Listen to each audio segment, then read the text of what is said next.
Maraming mga fans ng Queen of All Media na si Kris Aquino ang nakakamiss sa kanya. Halos isang buwan na rin kasi ang nakakalipas nang mag-post sa social media si Kris at doon nga ay nagbigay siya ng update tungkol sa kanyang sakit. Ayon naman sa report ni Christopher Min, patuloy daw na lumalala ang sakit ni Kris kaya naman mukhang magkakaroon pa ng extension na magstay sa Amerika ang nasabing Queen of All Media.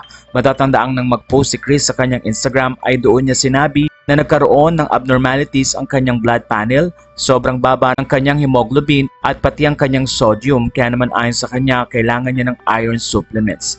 Prayer ng mga netizen na gumaling si Kris at masanay sa bagong diet na kailangan niyang gawin ngayon.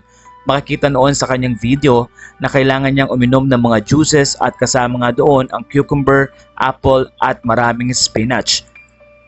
Umaasa naman ang mga netizen na masasanay si Kris sa ganitong klase ng diet at sana nga din daw ay magpatuloy ang relasyon niya kay Mark Leviste. Pero sa pagkakataong ito, mas mukhang kailangan ni Kris ang magkaroon ng oras para sa kanyang sarili para na rin mas mag-focus siya sa mga kailangan niyang gawin lalo na't hindi gumaganda ang ilan sa mga observation para sa kanyang sakit. Naikwento ni Kris noon ang ganito, Dr. Malika explained to me that my heart rate going up to 130 to 135 after taking a shower.